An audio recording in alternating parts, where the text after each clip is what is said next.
I don't think it's nice you laughing. See, my mule don't like people laughing. It's the crazy idea you're laughing at him.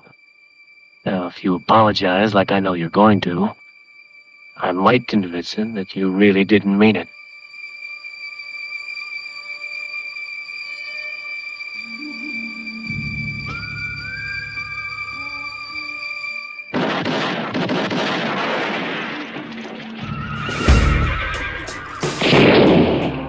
This is Dueling Pistols, where history draws first and legends never die. No fluff, no filters, just raw stories of grit, blood, and legacy. Triggered by Black Flag. Once the trees were tapped and the sap wept into buckets, it takes 40 gallons of sap to boil down to 1 gallon of syrup. Ew. The product was unsurpassed sweetening to use in cooking, sell, or give to friends. I ain't giving that to nobody. Are you kidding me? Do you know how much work that is? Oh, man, I have a hard enough time giving away, like, a jar of jam I've made. Let alone, like, This took me 6 months to make this pound of sugar. You want a lick? Welcome back to the show. I am your host, Brian Call, and I am joined tonight by my brother, Brent Call. How are you, Brent? Well, thank you. Good. Okay, we're getting right back into the story of Daniel Boone. We are at the point where he was abducted, surrendered to. He was captive by the Indians, adopted as Chattawi. Mm-hmm. The small turtle, little turtle, yeah, or stout turtle or something. Sturdy turtle. I don't remember now. Something like Chattawi was his Indian name. He was adopted by Chief Blackfish of the Shawnee. Chief Blackfish really likes him quite a bit, was very lenient. Boone was at the Blue Licks getting salt with 30 other men, I think, from Boonesborough. And in the midst of that, Boone got captured, and they were going to kill all the men at the Blue Lick and then go and kill everyone at Boonesborough, or at least like subjugate them to the Shawnee tribe. And Boone talks them into surrendering his men at the Blue Licks peacefully, and then he talks them into not going for the fort because a bunch of girls and it was a really good scheme. It really was. And he pulled it off. And you're sitting there left wondering what's his real plan exactly. I think the immediate plan was to save people's lives, number one, including his own. I don't think there was an immediate plan. I think this was panicking in the moment. He was just like, don't kill everybody. We'll figure things out later. You know what I mean? Like, let's take one step at a time and see what opportunities present themselves. He's a creative man. Yeah. So he... no one got scalped. Yeah, it's true. And so we've already read through that. If you want to jump back into the earlier podcast episodes to catch up, you should do it. It's a great story. But assuming that you've kept up with the story so far, Boone is now at Boonesborough because he escaped Blackfish and his people. And I said the last episode, I said I did my math was wrong. It was a long day. I think I said it was 140 miles, and in 3 days, that means he went 40 miles a day. But that would be 120 miles. 40 times 3 4, 8, 12 is 120 miles, and he went 140. Anyway, my math was wrong, and I realized it later. I was going to bed that night, and I'm like, that's not right. It's so funny, right? Like, that's how my brain works too. And it's like my brain's like, you dummy. So the math wasn't quite right. But the point is, he did some incredible hiking straight in 3 days. He went over 100 miles and straight to the fort. The other fella who escaped almost died in the wilderness, starving to death. Showed up naked, laid down and saw his initials in a tree and was like, oh, I'm at the fort, and wondered, that'd be me. Boone is some kind of mental, like, he's just incredibly gifted woodsman. He gets himself back to the fort, but the people at the fort are now, because someone escaped at the Blue Licks, they kind of went back and said, Boone betrayed us all. So people there thought Boone was in with the Shawnee. And Boone is showing up with a shaved head, with a ponytail, top knot and stuff, decked out. He's totally India-fied. Yeah, he's been the adopted son. They say he probably had a wife. He was living it up. And a lot of people who were with Boone in captivity as they were adopted by the Shawnee were not happy with how happy Boone was being captured. Yeah. Anyway, long story short, or maybe it's just a long story long, he gets back to the fort, and over the course of that, he's like, they're coming. The Shawnee are coming, and we got to get ready because they're coming. And so he gets the fort. They build the walls. They get the palisades done. They get the well dug. They get everything fortified for a siege and for the Indians coming. So they build up the fort. They get it done. And the Indians don't come, which then makes things awkward for Boone. And finally, though, they come. 400 or something. Yeah. Indians come, and the Tories, which are the British, the Empire. They're grossly outnumbered. We are in the midst of the Revolutionary War at this point, and they're on the frontier in Kentucky. In the last episode, Blackfish sits down with Boone. He's like, Boone, my son, Chattawi, I want to talk to you. And so remember, they go outside and they have a little powwow. In front of the fort. Yeah, and he's like, Boone, in tears, how could you have left me? Blackfish is crying, and he's like, oh, Boone, if I had known, and Boone is like, you could have left whenever you wanted. Yeah, and Boone's like, I just wanted to see my family. I missed my wife and my kids and my squaw, and I just needed to see them. And he's like, oh, well, you should have just said so. I was totally cool with you just leaving and visit, all this kind of. So they have this whole pretense going on. In the meantime, there's an ultimatum given by Blackfish. And the people in the fort are like, why is Boone so willing to just go out and parlay and talk to the Indians? Isn't he worried about getting killed and scalped and us overrun? And obviously Boone was laying it on the line to go out there and have that conversation. But I think he assessed it, and he knew that there was some genuine affection between the Shawnee and himself, between Chattawi and Blackfish. I think, honestly, if you could put yourself there, humanize this whole situation, right? You're living with the Shawnee for months, 6 months, 4 months, something like that. 4 months. It was like all through winter or something. And you become, because I think it was February through June or something like that. Yeah. May, I don't remember. But anyway, it's a while, and you're there with them day in, day out, morning till dark. It's not like you see them twice a week. It's like all day long, every day, for months. You hang out, you shoot together, you chase turkeys together, you suffer together. They treat you like a member. You tell jokes, you hang out, you laugh. You might even have a somewhat of a relationship with a pretty woman, and like there's a whole new family situation, dynamic relationships occurring with Boone while he's there, and the whole time he has mixed allegiances, right? Because his allegiance, as you find out throughout the story, is always to the people on the frontier and to his family. Number one.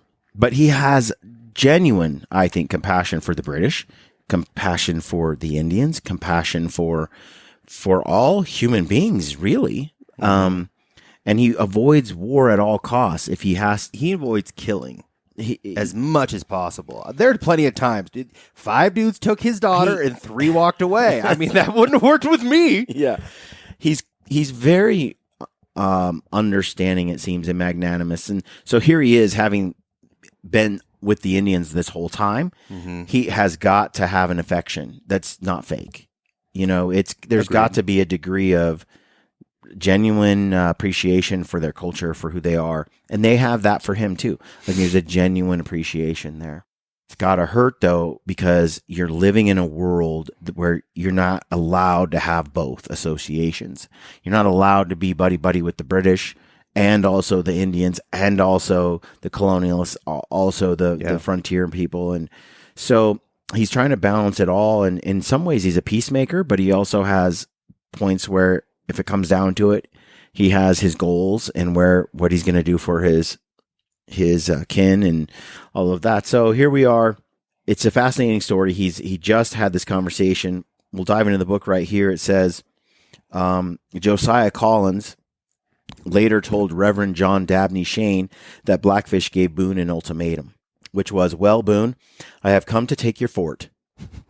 If you will surrender, I will take you to Chillicothe, and you shall be treated well. If not, I will put all the prisoners to death and reserve the young squaws for wives." Is he talking about the prisoners that he already has, the 20 men that he took before? Or is he talking about the people in the fort? Or the men in the fort? It doesn't say. I think he's talking about the men in the fort. And the reason I think that is because they've already adopted the other ones. They went through the rituals. They already did the whole You're Our Family kind of thing, which we covered in an earlier book. It's a pretty intense process. I don't think he's talking about the people that were already prisoners in the past. I think he's talking about the people in the fort. We're going to basically kill all the men and keep all the women, basically. It says that Boone or Blackfish gave Boone a letter from Hamilton. Remember, Hamilton is the governor of the British Empire, and he is the one that said, you remember Hair Buyer Hamilton? He's the one that's like, "Hey, Indians, scalp everybody, $50, bring in person in, $100." So, stand-up guy. Hamilton wrote a letter that said that basically, Boone, you get a pardon. I'm going to let it all slide. All you got to do is just surrender, come to Detroit. The British would replace lost property,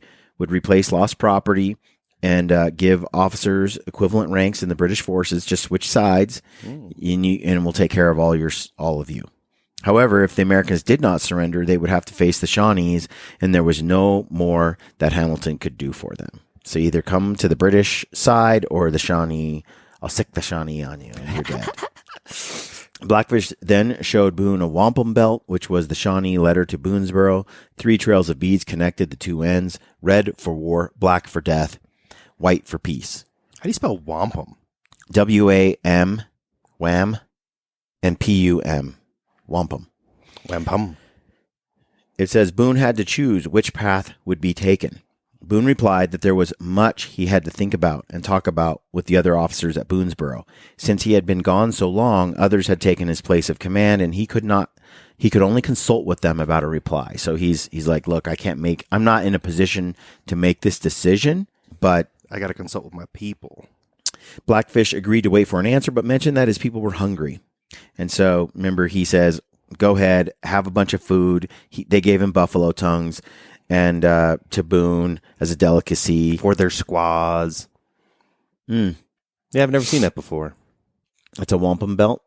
And so they basically, it's symbolic. Yeah, there's right? a bunch of different kinds, but yeah. And then that wampum belt had 3 paths, and he could choose one of the 3 paths. Yep. Okay, so as the men inside, so he goes back in. Remember how they thought the tongue might be poisonous? Mm-hmm. And he's like, "It's not. I trust me." And he ate the tongue, and everybody's like, "Oh, okay, I guess it's not." So as the men inside the fort discussed Hamilton's letter and Blackfish's demands, Richard Calloway, or Dick, saw both as further evidence of Boone's treachery. Mm-hmm. Boone explained again that his actions at Detroit and the Blue Licks had been a scheme. Now, Detroit is where the governor was, Hamilton, and where they sold some of the... Oh, that's right, Detroit. Mm-hmm. And it had been a scheme to survive and return to fortify and defend Boonesborough. He's like, there was all a plan to do what I've done. This wasn't me switching sides. It was all a scheme. I was playing a double agent here. But as with all double agent situations, that's hard to know which side you're really on. Boone said that even with the overwhelming army outside, they might be able to negotiate a peace. Boone was blamed for this proposal, but he only meant to shake off responsibility, and in going to make a treaty, he did it with the intention of detaining till the soldiers came. That was who said that? Samuel South, who was a boy present at the discussion, later said. Okay, so a boy said, this is what happened. Half the men wanted to surrender, and half wanted to fight. Gosh, that makes me so mad. Boone asked for a show of hands or a step forward for those who wanted to surrender. Quote, "I will kill the first man who proposes surrender," Richard Calloway snapped. William Smith, who was second in command, advised that they reject the proposal and fight. Squire Boone added his voice to the discussion. This is Boone's brother, saying he would fight to the death. The vote, when it was taken, was unanimous. They would fight. Well, I'll die with the rest, Boone said. Throughout his life, Boone tried to avoid war by any means possible, but here he had no choice. The Shawnees were outside the fort, and the vote had been taken. Still, it made sense to bargain for time before the killing started. Each additional day gave them time to strengthen the defenses and increased the chances that the Virginia militia might arrive with reinforcements. Remember, they sent someone to Virginia, a letter to say, hey, we need your help. We're getting surrounded, So Boone and William Smith were chosen to parley again. Boone called to Pompey from the wall. Remember, Pompey is the black man. That's the translator. Mm-hmm. The one that was captured forever ago. Been there for years. He is with the Shawnee. And a meeting was arranged for that afternoon. As far as we know, Boone wore his hunting clothes to the meeting, but Smith came out dressed in a fine uniform, red tunic and plumed hat. Oh, brother. Clothes then, as now, spoke their own language. Dress served as a potent symbol of identity in an exotic world of strangers. Visibly stressing the military credentials of their own side, Boone and Smith reported that there were still more commanders within the fort. They all sat down on a panther skin in front of the fort, and Blackfish asked for a reply to Hamilton's letter. Smith answered with great formality that the offer was indeed generous, but traveling all the way to Detroit would be a great hardship for women and children and old folks. They're just stalling. They're just stalling, man. These guys, I love it, dude. They're so dirty. They're so dirty. These are my people. Like, the more I hear these guys, I'm like, I get it. This is where I come from. This is like frontier ingenuity. This is survival. This is like where the British seem to be, they seem to be too straightforward in many ways to survive.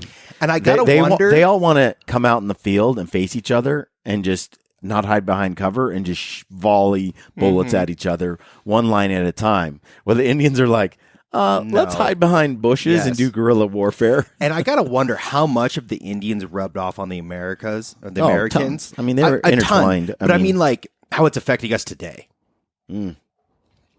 Because we are vastly different than the British people, even though we come from there. You know what I mean? Yeah. You're like that boy that left his gun out, and then the Indians think came. About it this way, too. I mean, there's been a lot of immigration over the years into America. But the people who came here and survived, there was some salt in the. I mean, a little bit of grit. There was. They were tough people, so they come from a certain stock, of individual. I mean, we don't have to go back very far in our own genealogy and see where our shady ancestors came from. What's up, Grandpa? I mean, seriously, you can go back to each side being Irish, Wales, English, and early settlers. I mean, we have family that came here at the very outset of the religious revivals in the 1600s, 1700s, same time as this with Boone. And we have we're LDS. We're born in the LDS Church, and we have a history of pioneers that traveled west, that tried to settle, that moved into Salt Lake City with hand carts, and later went to Mexico and colonized different parts there. We have some pioneer, gritty ancestors, and then we also have the shady group we have the very proper sort of ancestors, and then we have the outlaw ancestors, and I just think they all kind of intermingle, but they all kind of had that same toughness, like they made it, they figured it out. They wanted freedom. I think that's one of the things that is a hallmark of the ancestry that is at the bedrock of America is give me liberty or give me death. Yeah. That attitude of liberty above all. Like, I'd rather you don't put a lion in a cage. You know, I'd rather die a lion free than live for 40 years as a lion in a cage. I'd rather die in 5 years than 40 in a cage. Like, I'd rather be free and die than caged and die. And that's one of the things about modern culture that bothers me is how many individuals are like, I just want to be safe. Take all my freedoms, everything away, just keep me safe. That's not life. I don't think that is what that's not American. Nope. Give me liberty or give me death is American. Freedom, and more freedom. The individual, not the collective. Freedom on top of my freedom. So here we go again. It says that, Boone's statement, though, well, I'll die with the rest, indicates that he's not keen on the war, the fighting. If he'd rather strike some kind of peace, he'd rather everyone figure out a way to get along, But when it comes down to a decision made by his brother and others and their hardcore dedication, he's like, okay, well, if we're going to go down swinging, then I'm going to go down swinging. Then I'm going to, when I have to, then I will. And I think that's wise because there are a lot of hot-headed men that didn't make it very far. Like what Boone has done is he's lived a lot longer than a lot of other men have. And a lot of that has to be this extreme avoidance of fighting at all costs. Like always find a way out other than with your fists. Your fists and your guns are the worst way to try to resolve a conflict. That's always the one with the most unknowns, right? The highest degree of risk. All stakes are high. And so settling for something different that's more neutral, definitely wise, right? But here we go again. They're stalling for time. It says, he's like, oh man, we really appreciate Hamilton's letter, governor of Detroit. Golly gee. But, and it's generous for us to be pardoned and to get all that property. But we're worried about our women and children being able to make it. It's a long journey. I have brought 40 horses and mares for the old people and women and children to ride, Blackfish answered. Boone thanked his Shawnee father, but said there were many leaders in the fort who had to be consulted. Many. So Blackfish agreed to another day of talks, but Boone later said he saw in the chief's eyes a hardening as he began to suspect that Chautaui was stalling.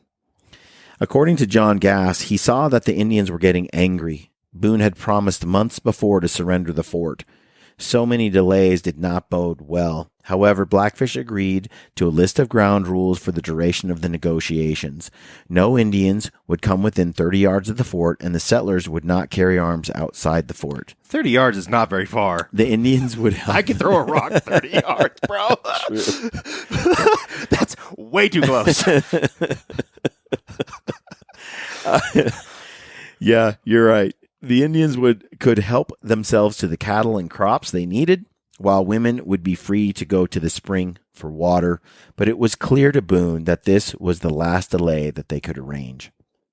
You think I'm going to go get water? Blackfish's patience and willingness to negotiate and delay have seemed odd to many over the years. We don't know how much he trusted Boone to keep his word and surrender the fort as promised. What is clear is that he preferred to negotiate, hoping for a surrender, rather than attack the fort outright. His reward would be greater if he delivered living prisoners to Hamilton in Detroit, rather than killing them in Kentucky and selling only the scalps. And though his army was much greater than the force inside the stockade, an assault on such a fort was by no means a sure thing. In fact, experience proved that without artillery, it was almost impossible for an army of rifles and tomahawks and bows and arrows to take a palisaded enclosure with blockhouses at each corner. The thing's built out of wood. It's called fire. I think they treat it a little bit, but also you got to get the fire going before you get killed, Brent. They got little holes, right? That's right. They got little murder holes. They got murder holes. That's they got right. Stuff from above. They're hidden, and you've got to cover 100 yards without cover. And the women will shoot too. Kaboom! Like I mean, yeah. the facts are the facts. They haven't been able to take these very easily in the past. It says, though the roofs were not completed, the second stories of the blockhouses jutted out over the walls so riflemen could shoot at anyone attempting to climb or burn the palisades or ram the gates. So the roofs went out like a cliff ledge over the top. So if you tried to climb, you hit a ceiling. Smart. And then they could just shoot you from there. It says, Blackfish did not know how many men were inside the fort. Oh, that makes much more sense. He doesn't know what's going on. Okay. Given such odds, his patience and willingness to negotiate show what a wise and experienced leader he was. Since they knew their time was running out, those within the fort stepped up their defensive efforts. Riflemen stood along the walls and walkways showing weapons, and women dressed as men walked back and forth in front of the gate to make the attackers think there was a greater force inside the stockade than the 60 men. What I would have done is I would have had like 2 brooms and hats on either side. Make it look like there's 3 of us.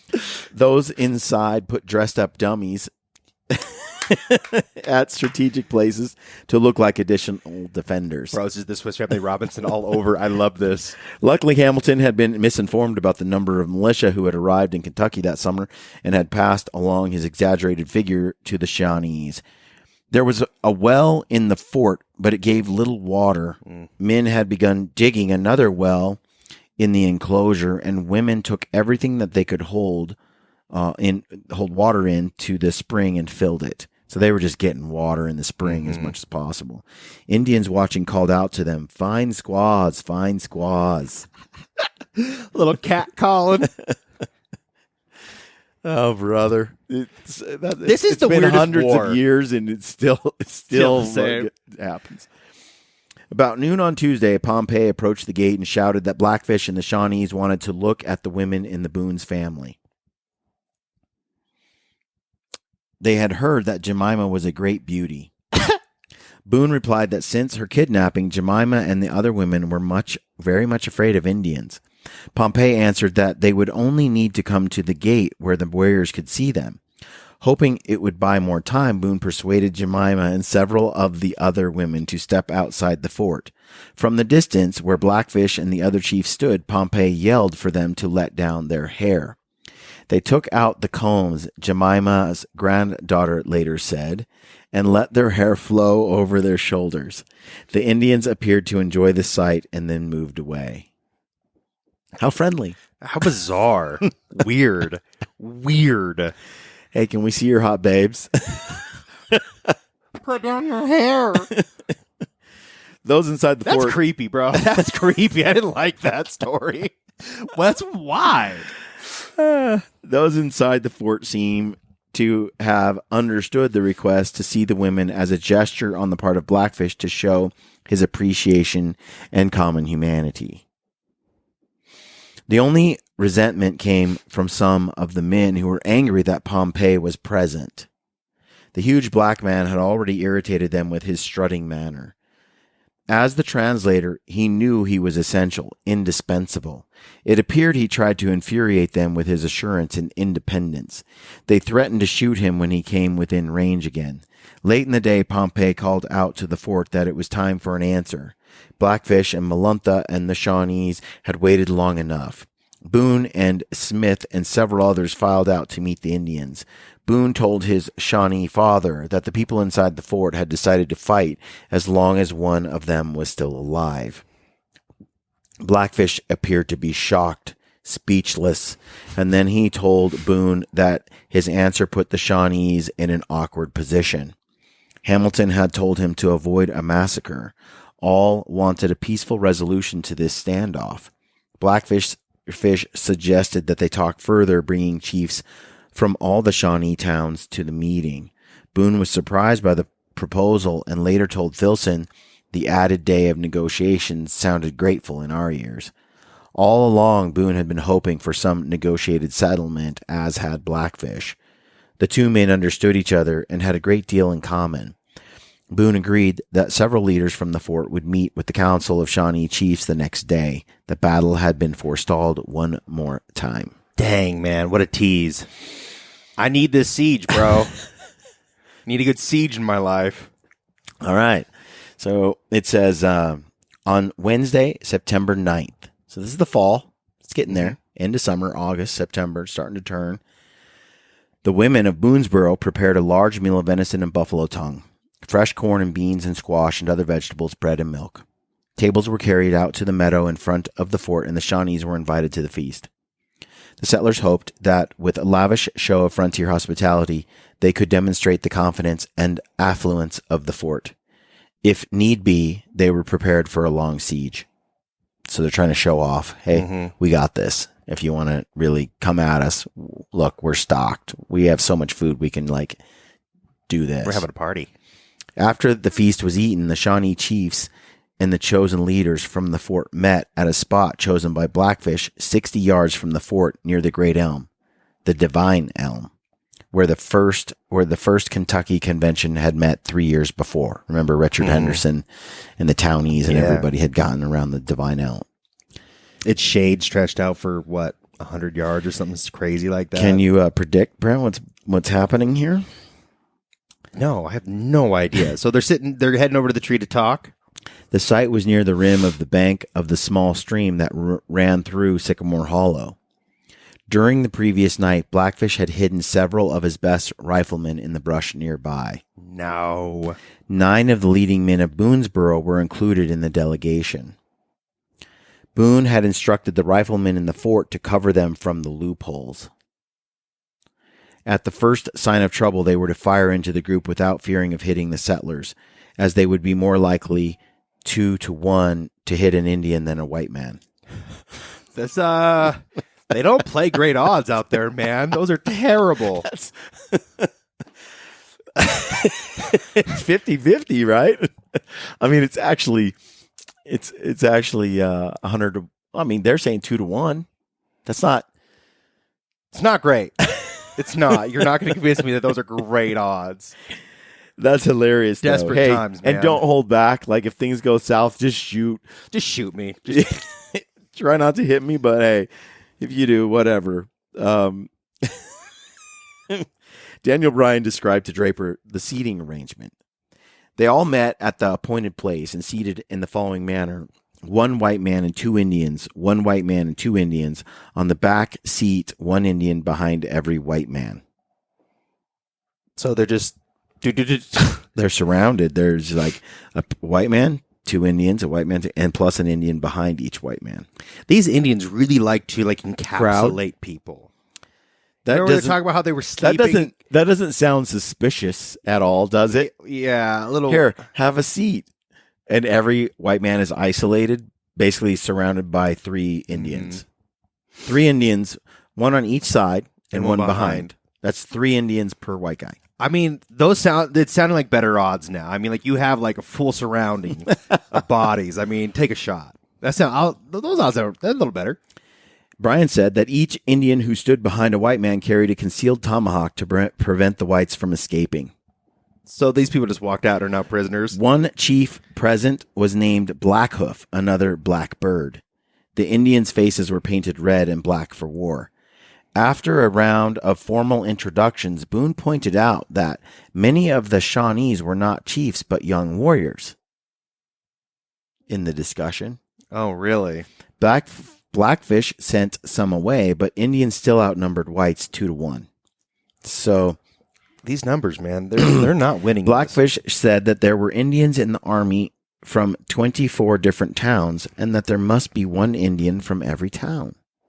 There must be. Both an American and a British militiaman kept minutes of the meeting, but the documents were later lost. Blackfish began by proposing to withdraw his army if the settlers would agree to abandon Kentucky in 6 weeks. This proposal was quickly rejected, and Blackfish angrily demanded, "By what right did you come here and settle here?" So he's saying, look, we'll just let you leave as long as you promise to leave. As long as you leave, we don't have to, you can be free, but just go back. And he's pissed off when they're like, no, we're not going to do that. He's like, dude, this is our land. What right do you have to be here? Boone replied that the region had been purchased from the Cherokees by Richard Henderson. Oh, my gosh. That's got to piss him off. Oh. Remember, that is what happened with Henderson, but that's like in my house, the neighbor sold it. You know what I mean? It's like they didn't. The Shawnees had more claim to the land than the Cherokee did at this time, but the Cherokee were the one they bought it from. But nobody technically owned it because Indians didn't own. They had territories that they sort of kicked people out of, intimidated people from being in. But it was a pretense for legal reasons. Yeah. And so he buys it anyway. He's like, Boone is sticking to it, Brent. But we bought it. And it says, Blackfish pretended that he knew nothing about the Sycamore Shoals Treaty and turned to Cherokee president and asked if Boone's statement was true. The Cherokee answered that what Boone said was correct. So Blackfish was like, what are you talking about? Nobody bought it. But the Cherokee said yes. Acting surprised, Blackfish said, that entirely alters the case. You must keep it and live on it in peace. Captain Smith later remembered that Blackfish proposed that both sides agree that the Ohio River was the proper boundary between them, but after a cooling off period, either side would be free to cross the river to hunt in the other's territory. Boone later told Reverend John Mason Peck that Blackfish's proposal was contingent on both sides swearing allegiance to the British Crown. Oopsies. Only submitting to the British authorities in Canada and taking the oath of allegiance to the king, Blackfish had to return to Detroit with something for Hamilton. So he's like, you guys can be free. We can do this stuff. Oh, and then, so it's just kind of, they're just trying to negotiate stuff. And I got to say, Blackfish is really trying here, it feels like. I think so too. Because first he says, you guys can just leave. And he's like, but we bought it. Oh, you bought it.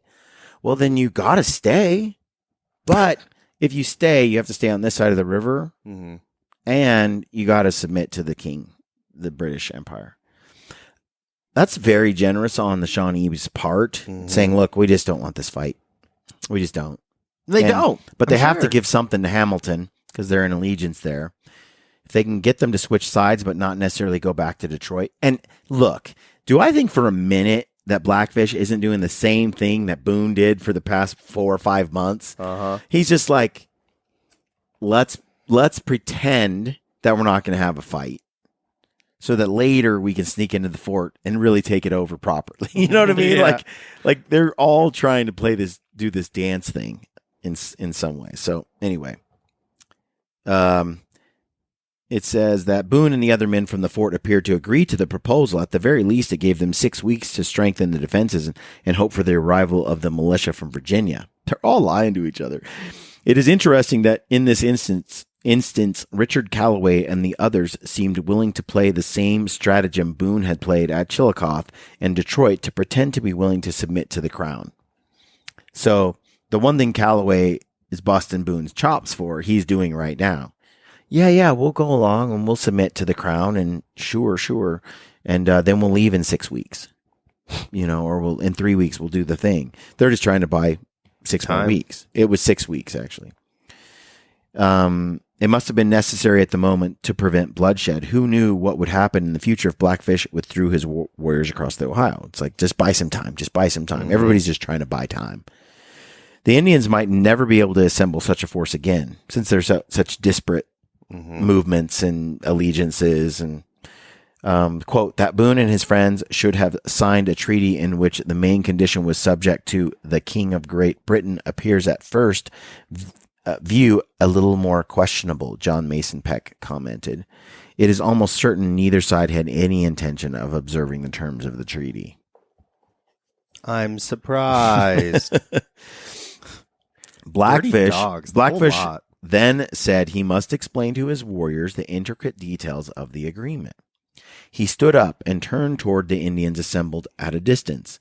In a voice of great eloquence, sounding, some said, like a preacher, others like a skilled orator, Blackfish addressed his army.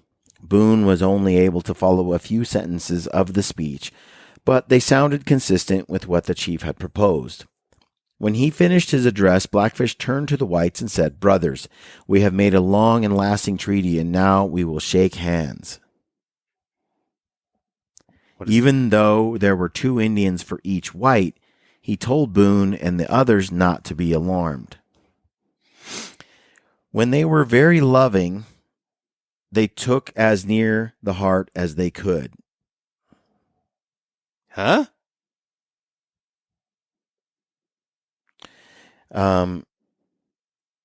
It says, even though there were 2 Indians for each white, he told Boone and the others not to be alarmed. Quote, when they were very loving, they took as near the heart as they could. He stepped up to Boone, his son, and embraced him. The other chiefs extended their arms to embrace the other Americans. The Shawnees said they would shake hands Indian style, with an Indian taking either arm of each white man. So both arms, you got 2 Indians to What's wrong, Red? Bro, this sounds like a bunch of BS. This can't be right. Yeah, it says this stratagem to captivate the whites had been foreseen by Boone, and according to his directions, as soon as the Indians commenced to grapple and endeavor to secure the white men, a party in the fort poured a full and heavy fire on them in the lump. Josiah Collins told Draper. Boone and the others said later that they saw at the instant the whole treaty proposal had been a ploy.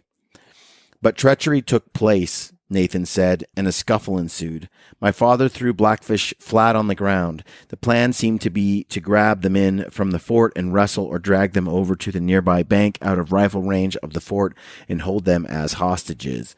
When Blackfish in that manner gave the word, go, they all started to drag his man behind the clay bank where they could murder them without any danger from the fort. With the leaders in custody under threat of torture and scalping and death by fire, the settlers would have to surrender the fort to the large Shawnee army. Boone had instructed his men in the fort to fire at the first sign of trouble, and they did. Blackfish had planted his marksmen nearby the night before, and as soon as the struggle began, the Indians commenced firing too. Some historians have suggested that Blackfish did not premeditate this attempt to take hostages, that he was negotiating the treaty and embracing the white leaders in good faith.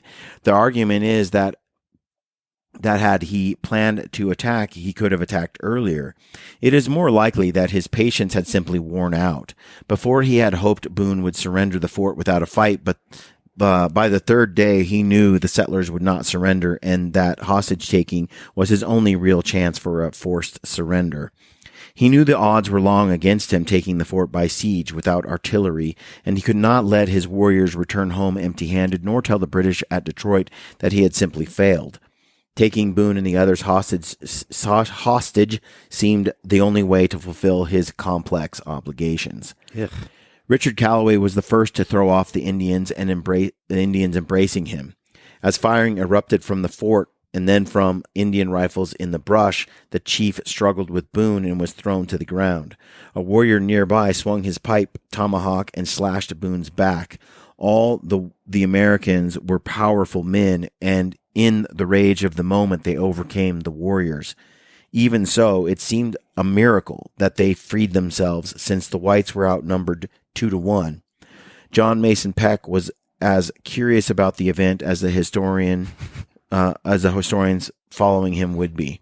Have you ever seen a pipe tomahawk before? No. It's literally I don't get why. It's a pipe. It's What do you mean a pipe? You smoke out of that. That's a bowl right there. Oh. So it's a peace pipe that's also a tomahawk, which is confusing to me. So it's hollow handled, Mm-hmm. and you smoke out the back end of the axe. Yeah, basically. so the axe basically has like a hammerhead on the back end that's hollow, and so it's You can smoke it. Yeah, smoking that I wampum. would never have thought that it was a pipe. That it When he was said tomahawk. pipe, that's what I thought, because I've seen them before. I had a high school teacher who had a collection of pipes. So the whole event is peculiar, and other historians have been confused by this. It says, particular inquiries were made by the author of Stephen Hancock and Flanders Calloway how it was possible for 9 white men to overpower 18 Indians. The reply was that, expecting mischief, they were on the guard, and the Indians rarely possessed physical powers equal to white men. But each declared he never could recollect how the feat was achieved. They felt assurance of success. According to Kentucky folklore, one Indian warrior was the equal of 4 regular soldiers, and one Kentuckian a match for 2 Indians. The clash in front of Boonesborough was often cited as evidence of this claim. It's called adrenaline. What's funny, And who's more desperate? You know, how much heart was in this in the first place to wrestle him down? And then when the shots came from the fort and they were like, oh crap, we might get shot, you know, as they shot into the group, like, did they give up, you know? But this is funny. Would after hearing the boasting that people, prejudiced people, you know, say, you know, one Indian warrior was the equal of 4 regular soldiers. I don't think so, dude. You know, but I don't doubt that, you know, sometimes you'll see Native people that are a lot smaller than some of the Europeans that come across. That could be true. I mean, obviously Boone has repeatedly, you know, bulldozed. That's why they got the name Chautawi. Yeah. Because they seem to outsize a lot of the native people. And so, yeah, I mean, that's quite possible. But it says Boone later credited the sharpshooters from the fort for hitting enough Indians so he and his men were able to escape. I think that's more likely. More sense, yeah. They were grabbing on. They thought, we got this because there's too many of us to them, not expecting to be shot from the fort. And when those marksmen started shooting them, they gave up real quick, right? Everyone in the fort was up there with a gun. It wasn't like 1 or 2. Everyone was there, bro. So that was a volley. It says, as father used to say, it was this timely volley from the fort that saved the whites in the council. And it was his opinion that when he threw Blackfish down, the other Indians thought he had fallen from a shot from the fort. And this, father thought, probably added to their dismay and confusion. Squire Boone was hit by a rifle ball in the shoulder, but he was able to stagger back to the fort. You know how loud it's going to be having like 40 guns go off all within seconds of each other? That sucks to be shot in the shoulder by one of the shooters in the... These are not exactly accurate bullets. Dude, I read an account during the of someone getting hit with a musket ball. Oh, dude. And he talked about how, well, the musket ball melts partially as it's going through the air, and then it hits you, and it's actually like hot, molten lead. Yeah. I'm trying to remember where it was. I want to say it was the Civil War or something like that, but an account of someone getting hit with a musket ball, because those like 50 caliber balls fly through the air. They're actually, they're like partially melted. Yeah. And they hit them, and so like, yeah, so it's like molten lead. It's like a thick piece. It's lovely. It's not solid, and you actually can go like look up online. I'll try to find one. They're gooey and splattery. Think if you had like a piece of metal that you dropped on the floor that was hot, the shape that it would be in. But instead, just imagine it thwacking against a person's chest. Yeah, it's not good. So Squire Ball got hit by a rifle ball in the shoulder. So what's a rifle ball look like, Squire Boone's brother? So he got hit in the shoulder, not sure where in the shoulder. But he got hit in the shoulder, but he was able to stagger back to the fort. It says Boone had told the negotiators to leave their loaded... It looks very similar to like the regular tip of a nose of a regular bullet, but it's got some grooves on it.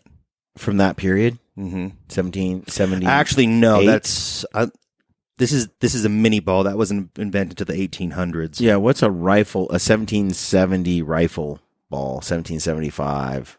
rifle ball. You know, they don't call it a bullet at this point. It says Boone had told the negotiators to leave their loaded rifles just inside the gate of the fort. As soon as they rushed inside, they grabbed their arms and made ready for battle. The siege they had dreaded and prepared for had begun. The gate of the fort was closed and bolted. So this picture right here is interesting. So that, for those that, I'll throw it up. There's a quarter. There's a 30 caliber modern rifle. Then it's got muskets from 1795 going forward. So where's before that? Just looks like a ball. They pretty much looks like a ball. It wasn't until the 1800s that they started putting those spirals in.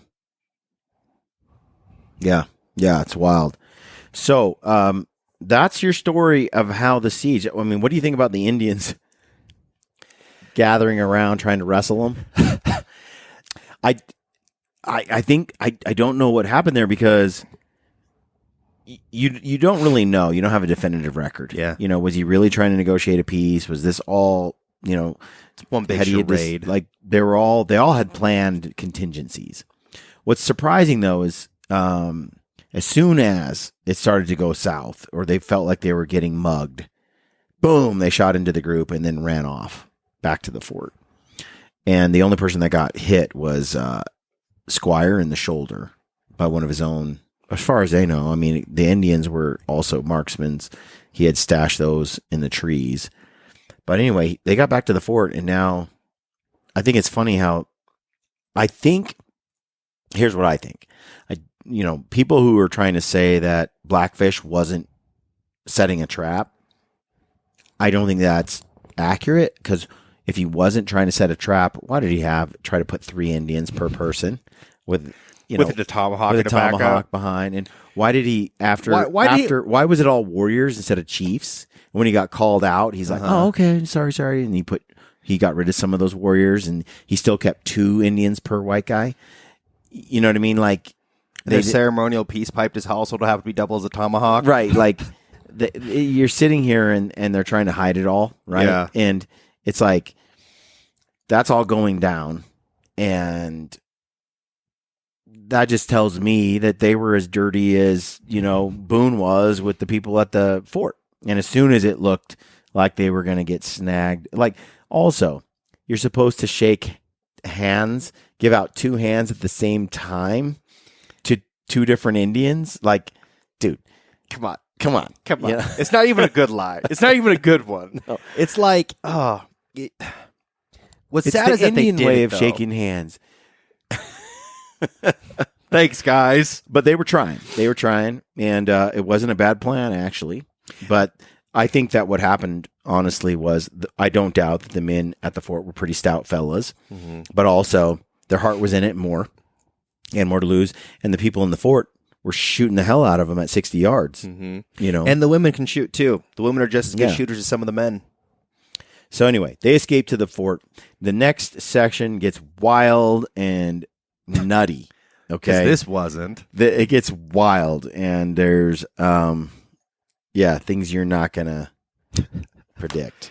And so far, my predictions have been pretty crap. I haven't really predicted anything. The next chapter is called "The Farthest Outpost of the Rebellion."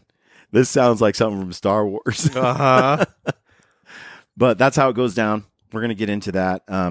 Just a little prelude to the next chapter. It says, after Boone and the other negotiators escaped from the treaty site and reached safety inside the fort, the firing from the fort and from the Indians in the field began in earnest.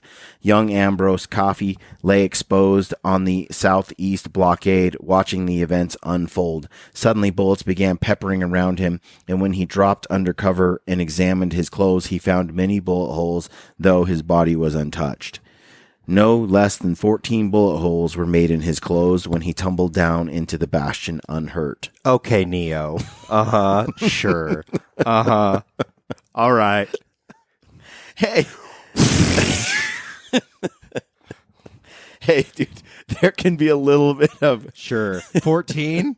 Maybe 2 or 3. Maybe they were baggy clothes. He's a little kid. He's a small target. It says, suddenly the firing on both sides was deafening. The air filled with the stench of burned gunpowder. Children cried and women screamed, thinking the fort was about to be stormed. Dogs began howling in the compound, and cattle bawled, and horses ran to and fro, whinnying in terror. Cattle stampeded from one side of the enclosure to the other. Dun, dun, dun. So, anyway, we got to wrap up this episode. But, yeah, there you have it. We're one step closer to what happens next. These are crazy, wild times. This next chapter is pretty interesting. You know what's so crazy to me is this is like 100 years before Jeremiah Johnson, before Kit Carson. You know, it's like I've read a lot of that time period, and there's something cool that I find about this era, the Revolutionary War era, that's different than... It's got a different feel from the West. Oh, the West, when you have Sitting Bull and Crazy Horse. And, you know, I guess it's more familiar to me. It's more recent history. Yeah. Less musket, more rifle. You know, cannons. You got good stuff going on. You know, I hate to use pop culture references as the source for so much of our way of thinking. But the truth is that really does help us paint a picture. Mm-hmm. And if you think Last of the Mohicans is Daniel Boone in this moment in time, and when you think Dances with Wolves, called it. I knew it. you're thinking Jeremiah Johnson period of time. Completely different eras, but we tend to, in modern times, I think we tend to lump them all together 100%. Like Daniel Boone and Jeremiah Johnson. Like no, they're completely 100 years. For me, it's the relationship with the Indians. It changes from when we move. As we move west, it just gets worse and worse and worse and worse with them. Well, I don't know. I don't feel like there was the same amount of mingling of cultures. True. By the time Americans had gained their independence and had started to build a nation and started to establish a foothold, they were here. And far more technologically advanced and unified under a central government in a way that the Indians never were. And so the technology gap between the new Americans in the nation and the natives was so wide. The Indians didn't have a chance. At the end of the day, they just didn't have a chance. They were too far behind in terms of technology. They couldn't do railroads. They didn't have manufacturing for rifles. They didn't have revolvers. Yeah, they just didn't have the tech to transport goods across the world with a railroad. And there was more of them, is thought, but they had a very difficult time coming together in a unified army because they weren't. They were an assortment of tribes, and allegiances very different, and goals and values. And I don't think they predicted or understood. There's a few stories, with like Red Cloud, who is a Lakota warrior chief. He is. He goes, I think he's imprisoned, or Yellowtail, or anyway, there's a few of these Lakota chief or warriors who are put in prison in the East. They learn English while they're there. They're in prison 3 or 4 years or something like that. Maybe it's longer. And then they're released and they're allowed to go. They go back to where they came from. They had a totally different idea. They understood now what they were up against in a way that the people who were living out on the edges of the frontier, the native people, didn't know. And you could hear it in some of their discussions, like it is futile to try to fight them. Like they're a rolling tide of locusts coming across the land, and they'll forever change it. You don't understand like where we're too far behind in this game. And unfortunately, I believe it was unreconcilable. There's no way you could have changed the outcome of what happened.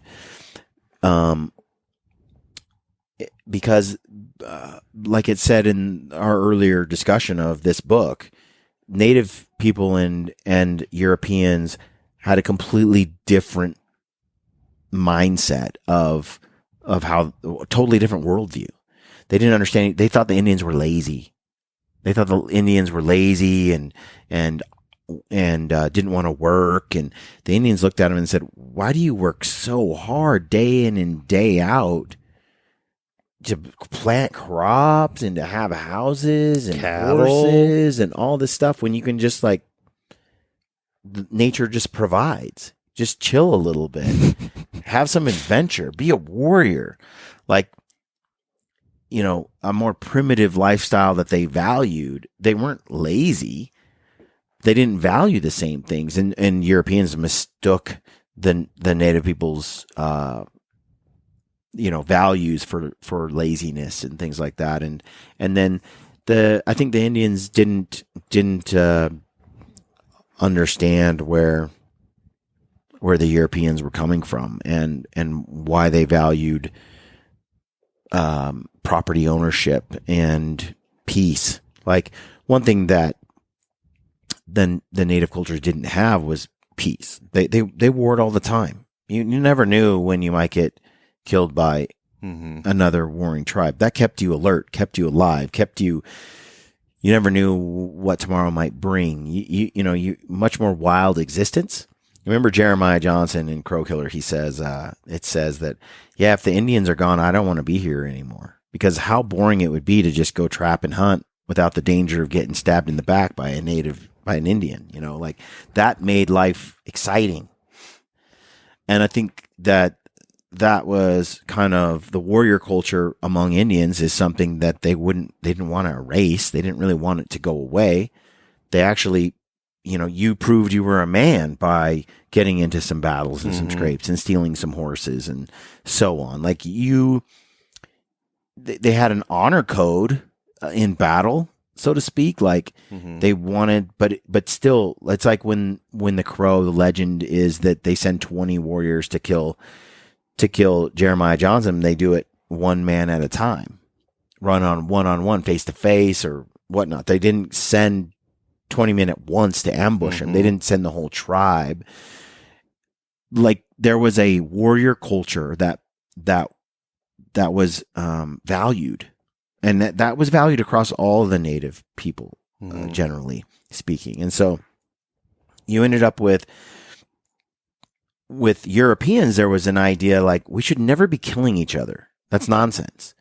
We should be at peace, and we should coexist, and there should be safety, and there should be police stations, and there should be the sheriffs, and you should have Wyatt Earp, and people shouldn't tea time at noon and all this kind of stuff. And they brought civilization and peace and safety, and they brought comforts and higher education in many ways, and rational thought that was beyond like religious thought. But at the same time, you have to ask yourself, I find myself asking myself, is,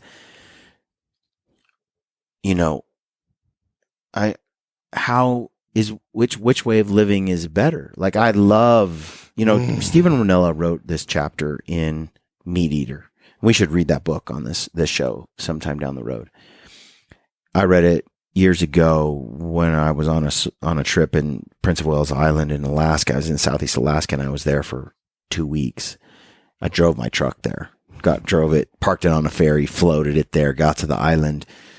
I was, and I read the book, and I read it multiple times. And he has a chapter in there that talks about this dichotomy between civilization and all its benefits and wonders and the specialness of what it brings to the table. The books by classical art, Greek mythology, and just the writings in the Bible and the Stoics, and there's so many wonderful things that civilization brought to humanity. And then there's so much that civilization is against in terms of nature and understanding our more primitive way of living, and our appreciation for wild animals and wild places, and the stillness that nature brought to us, and all the things that are sort of that modern civilization is antithetical to, that we kind of lose in ourselves. Just the struggle to live every day, being cold, having to start a fire, get wood, like all these things that civilization makes it so we never have to deal with again. That you have these two worlds that go against each other, and human beings are sort of stuck in both. And he has a brilliant chapter where he sort of juxtaposes the two things, civilization and a more primitive lifestyle, and it's really cool what he says. What did Luther Standing Bear say? Man's heart from nature Man's heart away from nature turns hard, becomes hard. Yeah, I think there's a lot of truth there as well. Think about it. I mean, when you grow up in the dirt outside in a teepee and you just smell the air, you deal with the changing seasons, the hot and the cold. You have pristine rivers, animals, fish, birds, nature. You live close to nature. And the body and humanity is super adapted to it in reality. Instead of trying to tame it and control it, the Indians flowed with it and rolled with it. And that's something that people lose the ability to do as they become more and more civilized. They adopt more and more of what civilization has to offer. And I don't know. It's something to think about. Part of the chapter, if I recall it correctly, was that I liked about it was Ranella was saying, in a sense, that by being a hunter and going outside and doing what we do, we reclaim a little bit of we sort of reclaim a little bit of our past and what we're really meant to experience as human beings, as in a more, you get to put yourself in those primitive situations where you're hungry, you're cold, you're wet, you're in nature, you're feeling her elements. When a storm hits you and a tsunami is coming to Kodiak Island and you're running to high ground and you're getting rained on and all that kind of stuff. Yeah. Or it's a cold, negative 10 degrees and you're trying to get a fire burning at the top of a mountain in some rugged wilderness, and you are 20 miles from anywhere. The snow is coming down and you're in a storm and you just shot a giant muley buck. Like those are, and I mean, I don't know. There's just, you have no connection to email, no connection to the outside world. You have no idea what's happening. Each day is immersed in a goal to find an animal that's difficult to find, hike to it, search for it, glass for it. In the meantime, try to stay warm, get yourself fed, make sure you have water, make sure you don't get lost, make sure that you have the physical stamina. You're budgeting the oppressive weather, the danger of it, against the goal to try to find that thing in those elements and get that buck and then come back. And you're employing all your technological gizmos that you bring with you from your backpack and your stove and all of that, but you're blending that with a toughness to stay outside despite those conditions and not leave, not get lonely, not to stay in the moment, to make that dash and to the top of a mountain to get to a buck that you would never climb in that snow and that blizzard to get to that spot and try to do it before dark. And it just is, it's not rational for modern civilization to do that. And yet we do it to see if we can do it. And then we employ all our skills as woodsmen to make sure that we navigate our way back. And look, it's not the same. I'm not Daniel Boone with a broken rifle and no stock for it. And I'm not fashion, I'm out there with my iPhone that has map systems on it and a satellite, and I'm in the dark and I got a nice headlamp that gives me a nice light that's super bright. I'm watching for grizzlies with a bright light and I'm following my GPS tracks, and it's not the same. I'd like to think that I have the ability without those things to survive, which I believe, yeah, I do. But it sure is nice to have those modern tools. It doesn't take away, by the way, from the coldness and the suffering. The clothing and the gear does for sure. But anyway, that's just something to consider when you think about these people in the past and what it was like, that in some ways we greatly benefit from what civilization brings to the table, and we greatly lose because of it as well. That there's two worlds colliding, and if you can find a way to balance the two,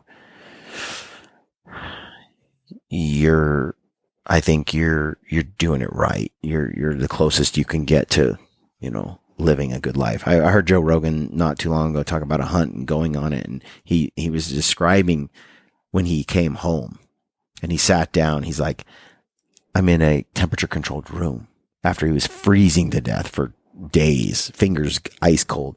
I have hot water coming out of a bath. I'm eating a burger and fries, and I'm having a milkshake, and like these little things. He's only been out for like a week, yet you come back from some of these things and you're just like, wow, you are so grateful for the little things, for the tiny things. So grateful that you just have hot water. Just so grateful that you can click on a stove and cook an egg, instead of having, some kind of energy bar or whatever. So I think that depriving oneself of comfort is essential to being grateful for what civilization brings to the table, and for recognizing when civilization is robbing you of those discomforts that actually in the end bring you more joy than misery. Like, we're meant to struggle. Mm-hmm. We are. We're meant to struggle physically. We're meant to be cold and fight through it. We're adapted for physical problems, not these mental issues society throws at us.